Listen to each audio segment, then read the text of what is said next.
Olá, pensem nisto um segundo. Como é que um GPS sabe a rota mais rápida ou como é que um engenheiro projeta uma ponte que não cai? Pois é, muitas vezes a matemática por trás disto tudo não tem uma resposta simples, exata. Vamos mergulhar neste mundo fascinante do cálculo numérico, que é, no fundo, a arte de adivinhar dos computadores. Para desvendar este tema, o nosso caminho é claro. Primeiro, vamos perceber que problemas são estes que não têm uma resposta fácil. Depois, vamos ver como o Python entra em cena para nos salvar. A seguir, vamos aprender a aceitar a imperfeição nos cálculos. E, por fim, descobrir como tudo isto nos permite resolver sistemas com milhares de equações ao mesmo tempo.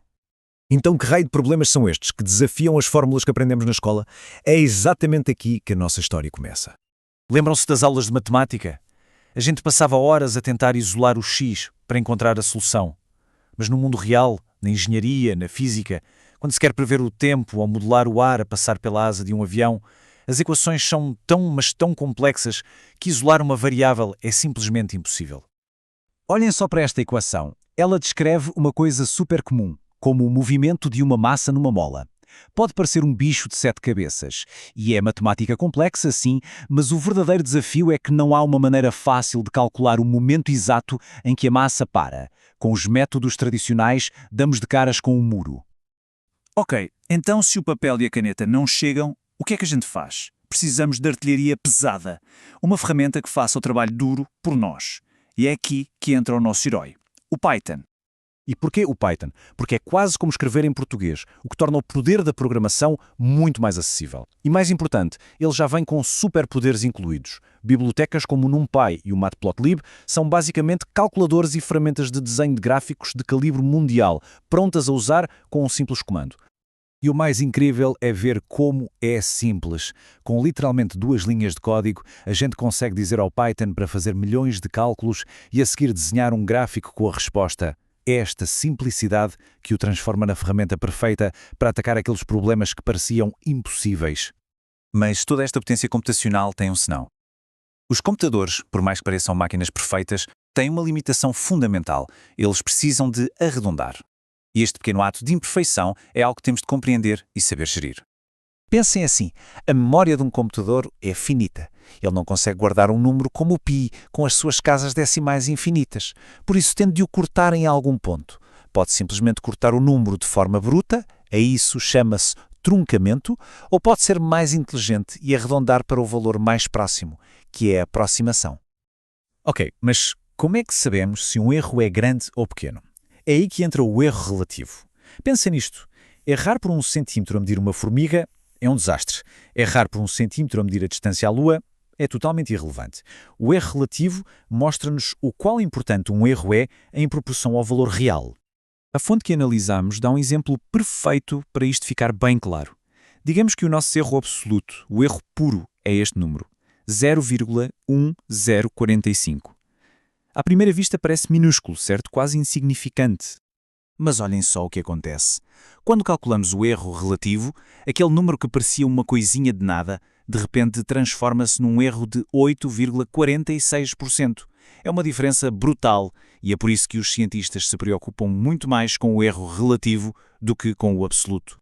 Muito bem, já percebemos as ferramentas e os desafios. Python, erros, tudo certo. Mas como é que o computador chega mesmo à resposta? A solução é surpreendentemente humana.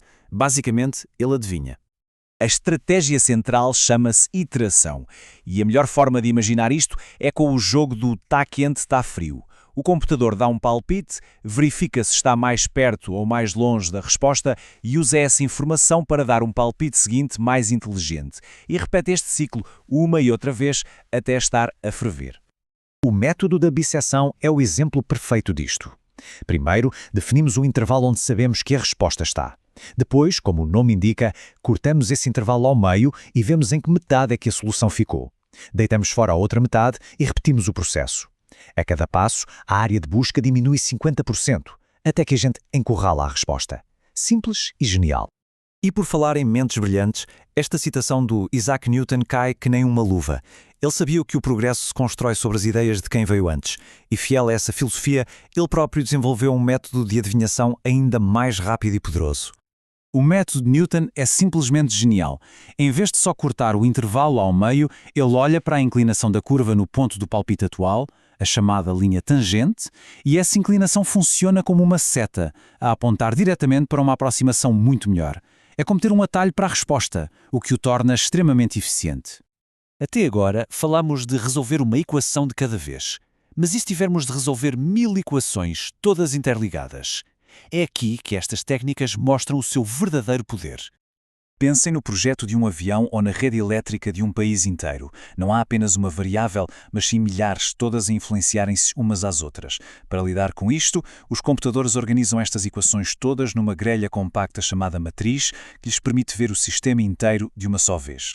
E métodos como o de Jacobi enfrentam este desafio de uma forma brilhante. Reparem na tabela. Ele começa com o palpite mais simples possível, de que todas as respostas são zero. Depois, passo a passo, vai refinando cada valor com base nos outros e, lentamente, a cada iteração, o sistema vai se aproximando da solução final até estabilizar. Mas como é que sabemos se podemos confiar na nossa solução? Para isso, usamos o número de condicionamento. Pensem nisto como uma nota de dificuldade para o problema. Um número baixo significa que o sistema é estável, sólido como uma pirâmide. Mas um número alto, um número alto, significa que o sistema é mal condicionado, instável como uma torre de Jenga, onde uma pequena mudança na base pode fazer tudo desmoronar. No fundo, a grande lição é esta. Por trás de muita da tecnologia que usamos, há este mundo invisível de aproximações e palpites inteligentes. É esta matemática que permite aos engenheiros construir pontes seguras e aos cientistas prever padrões climáticos. É o que torna o nosso mundo complexo, compreensível e, em última análise, funcional. E tudo isto deixa-nos com uma reflexão final, não é? Num mundo onde a perfeição é muitas vezes inatingível, talvez a verdadeira inteligência não esteja em encontrar a resposta exata, mas sim em saber quando é que uma resposta suficientemente boa é, na verdade, a melhor resposta que poderíamos ter.